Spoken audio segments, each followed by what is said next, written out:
Welcome back to the series of videos about the life of Buddha Shakyamuni broadcast on the Dharma Storytelling channel. In episode 9, we heard about the last banquet and the fateful departure of Prince Siddhārtha. After witnessing the birth of his son Rahula, the prince became more determined to find a way to escape from suffering. On the night of his departure, the prince said goodbye to his sleeping wife and children, then left the palace with Channa and the horse Kanthaka. At the bank of the Anoma River, the prince cut his hair, gave his clothes and jewelry to Channa to take back. He vowed that if he became a Buddha, his hair would fly up to heaven. When the hair flew up, Saka caught it and worshipped it. The prince told Channa to apologize to his father and give the necklace to Yasodhara. Finally, the prince bids farewell to Channa and Kanthaka with great emotion. Kanthaka later dies of grief and is reborn as a male deva in the heavens. This departure marks an important turning point in Prince Siddhārtha's journey to enlightenment. The Life of the Buddha, Episode 10, The Mendicant Siddhārtha and His First Steps on the Path to Enlightenment. The sun was high in the sky, the golden sunlight sparkling like honey. Birds were flying freely in the bright sky. Birds were chirping in the dense treetops. The cool wind was blowing. The blue river reflected the vast light sky. The peaceful and quiet nature and trees made all of Siddhārtha's worries and troubles suddenly disappear. Siddhārtha turned his back to the riverbank, looking at the old forest in front of him. From here, no door, no house, no luggage, no provisions, no possessions. Rock holes, tree roots, high mountains, deserted caves. Our hamoon, stars, smoke, clouds, wind and dew are his companions. We must take the common suffering of all living beings as the goal of our search. We must dig to the root of birth and death and the endless cycle of reincarnation. From here, we no longer worry or fret about saving the world and pacifying the country, about nations and races, about daily bread and clothing. Let the kings do that. Let those who chase after worldly fame and fortune, hanging around with all kinds of fancy names that smell of truth, freely raise their flags and dance with their swords. We are tired of all the glory behind which is the stench of illusion, emptiness, and baseness. We go. We must tear the curtain of eternal nothingness to find the truth. A noise. It turned out to be a young deer breaking a dry branch and looking at him with childish eyes. Siddhārtha sat down. Oh, the deer had round, innocent, naive, and lovely blue eyes. He looked around. Was there a trap or a cruel hunter here? It was deserted. He felt like he had just escaped. Was at peace, not this foolish young deer. Rustle. Two squirrels chased each other up to the canopy of an old tree, their tails spread out like feather dusters. Oh, nature was so peaceful. Peaceful life was happening everywhere. Yes, Siddhārtha thought, I still have many friends. There are so many gentle animals.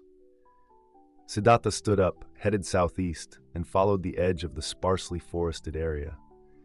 Flowers bloomed in clumps and bushes of brilliant colors. The scent of the forest was so fragrant, a quiet, gentle, diffused scent, without being ostentatious, haughty, or forced, like in the royal court. This was the Anupiavara forest, he knew, and thus entered the territory of the rich Mala kingdom. This forest stretched for many miles, then the plains and grasslands. Anupiavara did not have many rare forest products, but there were many elephants, leopards, lions, tigers, deer, antelopes, zebras.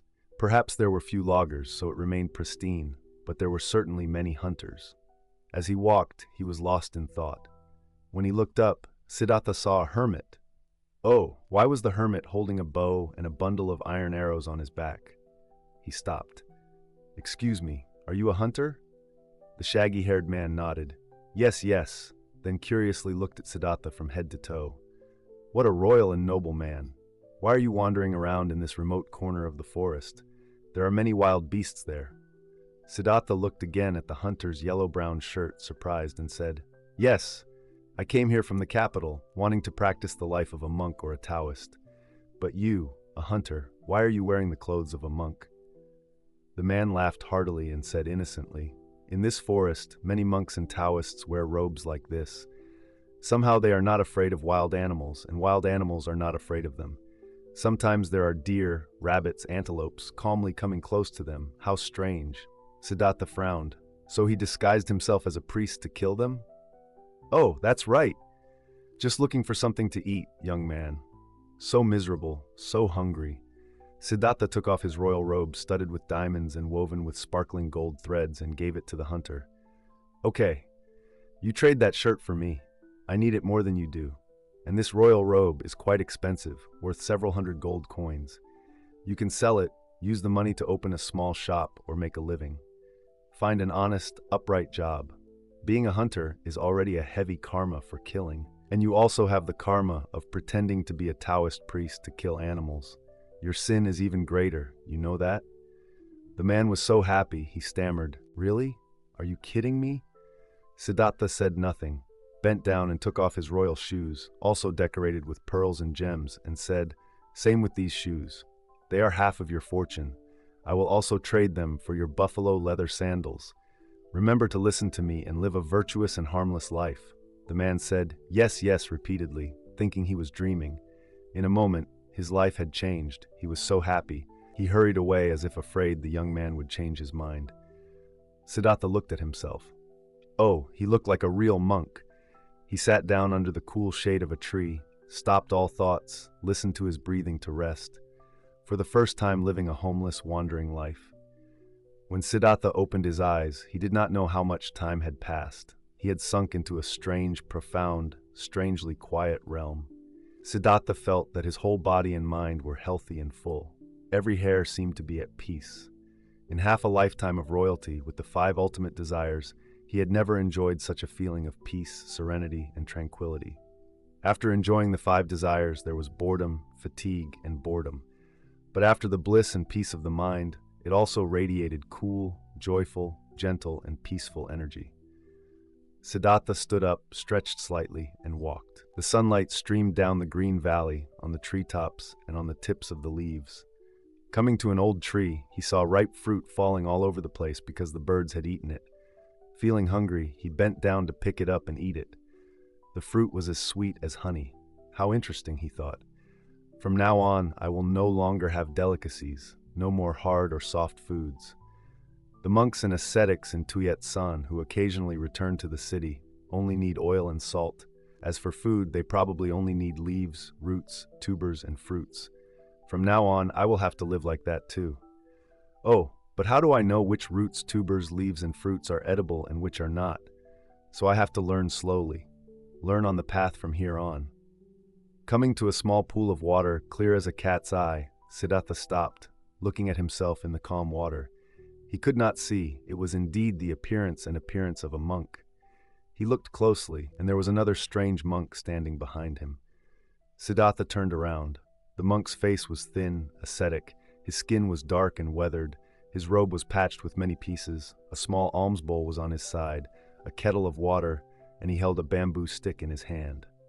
"Dear friend," the Taoist priest called him. "Dear friend, have you just become a Taoist priest?" Siddhārtha clasped his hands in greeting and replied, "Yes, what about you, my brother? You look weathered and your clothes are faded with time. You must have been a monk for a long time, right?"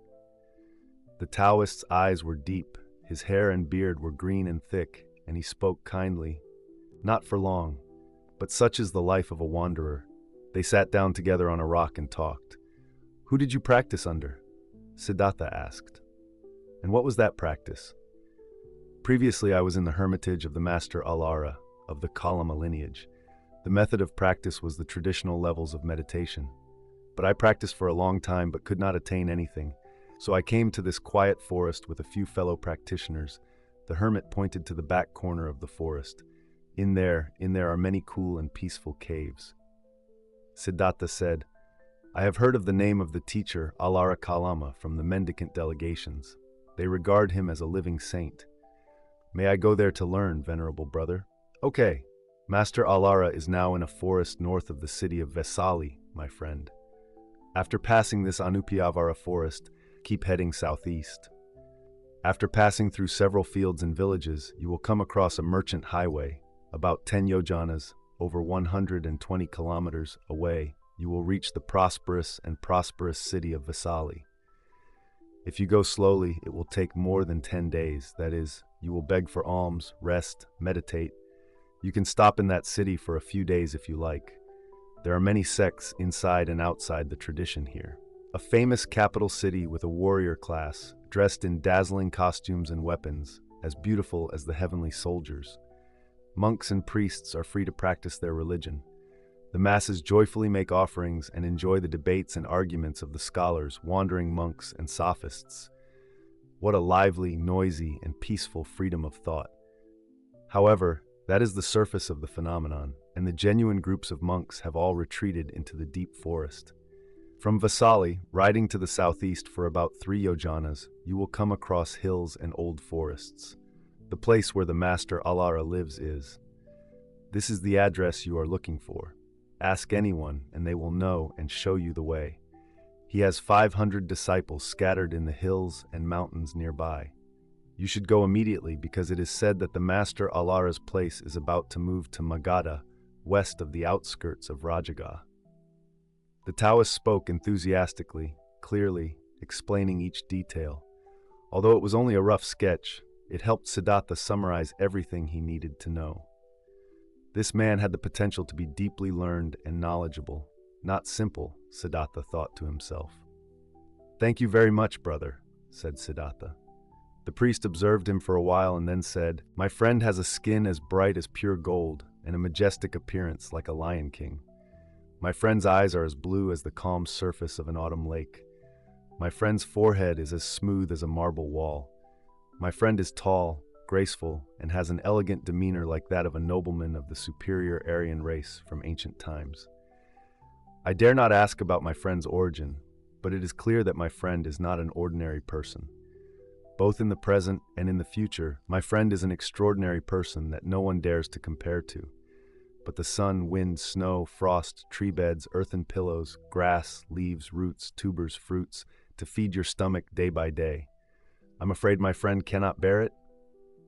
Siddhārtha thought to himself, "This ascetic looks at me very carefully and speaks just like a physiognomist. However, his fluent language, his heartfelt words, are truly admirable." He bowed his hands and said politely, "Thank you very much for your valuable teachings, brother. I will endure it, brother." The priest laughed heartily and nodded. "Yes!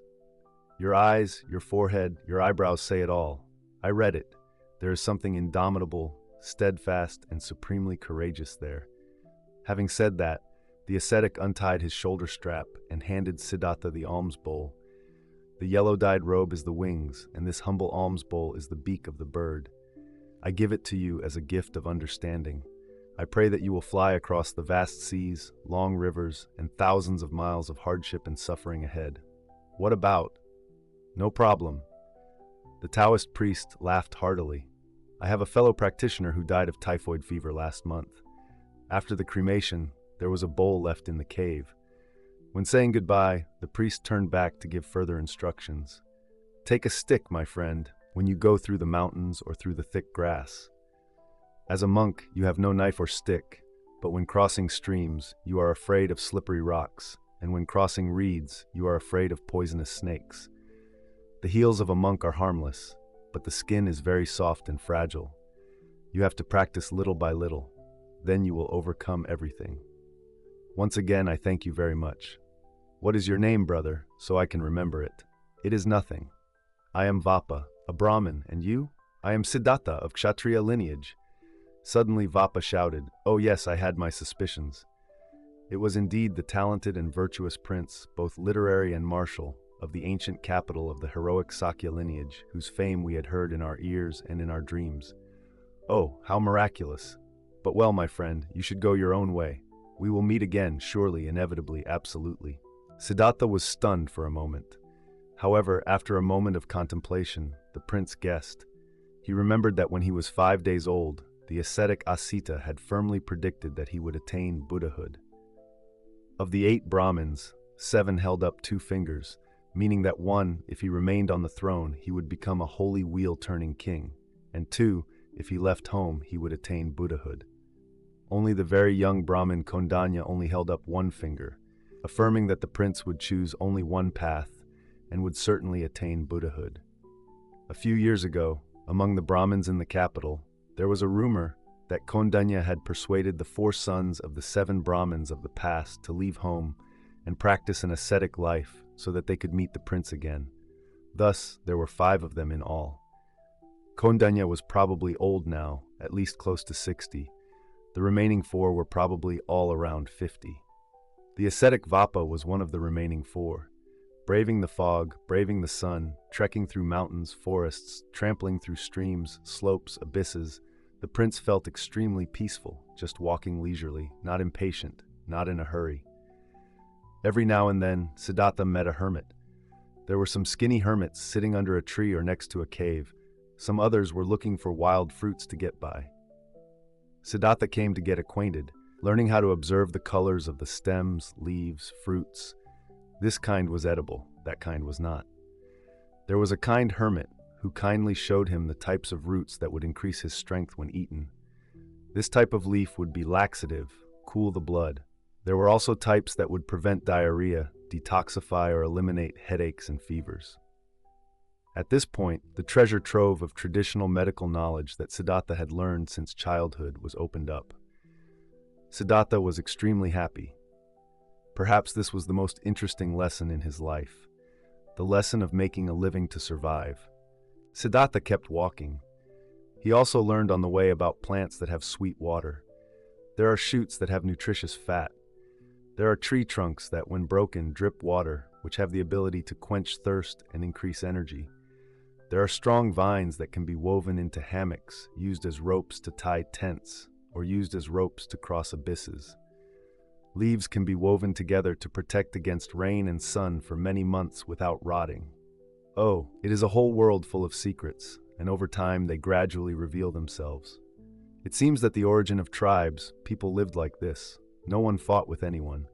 Nature generously gave everything to humans. But since the discovery of iron and flint, life has changed. There are weapons, people make arrows, spears, to hunt and also to kill each other, to fight for forests, to fight for land. There is fire to cook meat, to fight the cold of winter, and also to sacrifice to gods. The tribes developed, giving rise to the need for private ownership, wealth, and property, requiring them to divide the tasks of labor and production.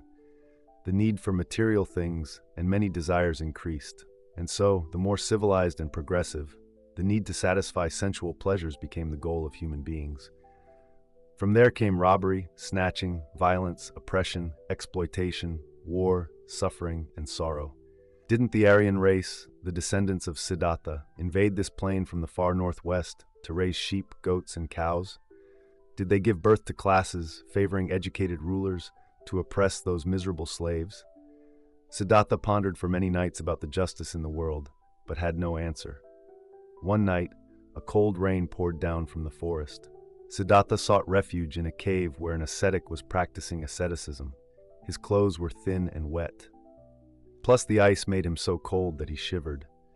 Furthermore, after many days of eating fruits and leaves, he was not used to it, and had been let loose many times, so his health declined very quickly. Seeing this, the ascetic walked to the cliff, took 2 flints and rubbed them with a combustible substance. There was firewood in the corner of the cave, and the ascetic took each piece and built them up. A moment later, the fire flared up, warm and crackling happily. Siddhārtha learned how to make fire. By the warm fire, he asked the monk how to practice. The monk asked him the reason for leaving home, his origin, and his lineage. Siddhārtha told the truth, and then he told him about his health condition after a few days of eating unfamiliar fruits. The monk smiled, seemingly sympathetic, then showed him some ways to press the acupressure points on his body, especially to warm up the lower abdomen, rub for a long time, 108 times. Siddhārtha felt much better. The Taoists said, going on alms round in the villages is relatively nutritious for the body, but in the forest there is often a lack of starch, sugar, fat, salt. We practice asceticism and meditate so we can easily overcome it. Furthermore, our body also lives by habit. We practice everything. Practice slowly. Over time, it will adapt itself.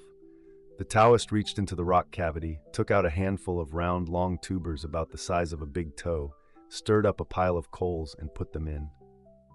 A moment later, the tubers were cooked and fragrant. The Taoist said, "This is a medicinal root, Dioscorea, that has the ability to increase strength and regulate the body's blood circulation. If you have diarrhea, you should use it to have the strength to go on the road tomorrow." Gently thanking the monk for his kindness, Siddhārtha ate each tuber one by one. It was delicious, fragrant, and fatty, better than all the best flavors in the world. Siddhārtha asked the name of the tuber, and the monk replied, "I don't know its name, and no one else does either. The Taoists in the forest all call it medicine root." A quiet night passed. Siddhārtha felt as if he had just taken a dose of magic medicine. When he left, the hermit gave him 2 flints and some fuel. He accepted them without any formality, with grateful eyes, silently. After many more days of walking through the fields and villages, he reached the Mala border. Another 9 or 10 days of walking, and the city of Vesali appeared. On the way, he saw ascetics walking barefoot without a stick, so Siddhārtha imitated them. He also practiced begging for food when passing through the villages, receiving rice balls, milk rice, sticky rice, curry, potatoes, bananas, enough food for his needs. He chose a tree, a grove, or a cave, anywhere, and sat down, meditated, and mindfully picked up the food, eating it with relish. Since leaving the palace, except for a few miraculous medicines, the past few days, the villages had had a real meal, a human meal. At night, he meditated for about an hour, then lay on his side and fell asleep. However, some nights he could sleep, some nights he was restless. Because he was not used to sleeping on the ground, on a pillow of dew, his health declined, and on top of that, his body was very hot. His shirt was sweaty, sticky, and uncomfortable. For a few days, Siddhārtha hid in a deserted corner of a stream or ditch to bathe, dry, and then dress again. With only 2 pieces of clothing, an inner and an outer one, he had to change clothes day by day. This was also a big problem that he had to overcome and endure. And indeed, the body has its own habit of adapting. After nearly a month, he felt used to it, felt temporarily comfortable. Just as Vappa had described, Vesali was crowded and prosperous, but not as neat and clean as his Kapilavatthu. Some villages near Vesali had a comfortable life, but everywhere you could see goats, cows, and their urine and excrement. Animals lived with people, always with people, similar to the poor villages of Sakya. Everywhere there was garbage and bad air. In the city it was better, but there was still a lot of dust and dirt. Everywhere, on every street, in every corner, in every street, you could see ascetics, but they did not look like they had souls or appearances. They were only hair and beards and were slovenly and dirty. Looking at them, he did not dare to go with them. They looked more like vagabonds and beggars than real ascetics. The ascetics he met in the caves had a completely different demeanor and dignity from this place. In Vesali only 2 days, Siddhārtha set out again. On the last day, he received the finest food from 2 warriors who dismounted and placed bowls on them. They were like heavenly soldiers and generals with their military robes, armor, and shining swords and spears. They were curious, looked at him, and then offered him food. They said, "Did the Taoist come from the north?" "Yes. You are so beautiful. You are so different from the priests in this country. I wonder where you usually stay so we can have the opportunity to make offerings?" Siddhārtha smiled and slowly replied, "I am just a novice, wandering in search of the way. Tomorrow I will go to the southeast, to the hermitage of the Master Alara. Thank you for your kindness." That day, at that moment, another courtesan stepped down from the palanquin, gorgeously beautiful, dressed luxuriously, lavishly, adorned with shining jewels.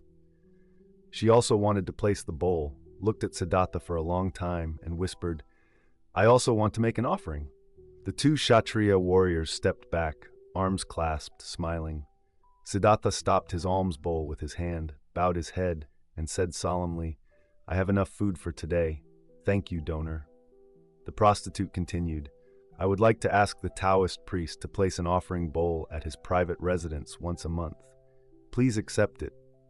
Siddhārtha thought he should say a few words, not only to the beautiful courtesan, but also to the 2 Kshatriya warriors. "I have renounced wealth and glory. I have renounced the 5 ultimate desires. So how could it be that today, here, I am wandering around and getting stuck with similar things like this? Thank you for your sincerity." Having said that, he walked slowly away. Everyone looked at him curiously. He thought for several days. The traps and thorns on the road, on every step, were easy, but the traps and thorns of respect, admiration, affection were much more dangerous. Siddhārtha understood that more, and he knew that he only needed to be mindful and aware to easily overcome them. Siddhārtha, with his mendicant feet, still had to wander a lot between wind, dew, and dust. Dear ladies and gentlemen, you have just listened to the video about the life of Buddha Shakyamuni, adapted from the work A Life, a Sun and Moon by Master Gioi Duc. This video series will be broadcast at 7 p.m. every Monday, Wednesday, and Friday on the YouTube channel Buddhist Story. We sincerely thank you for watching. To not miss the next episodes, remember to subscribe to the channel and turn on notifications. If you find the content useful, please share this video with your relatives and friends. All your comments are very valuable to us. Please leave comments below the video so we can discuss and share together. Thank you, and see you again in the next episodes of the video series, The Life of Buddha Shakyamuni.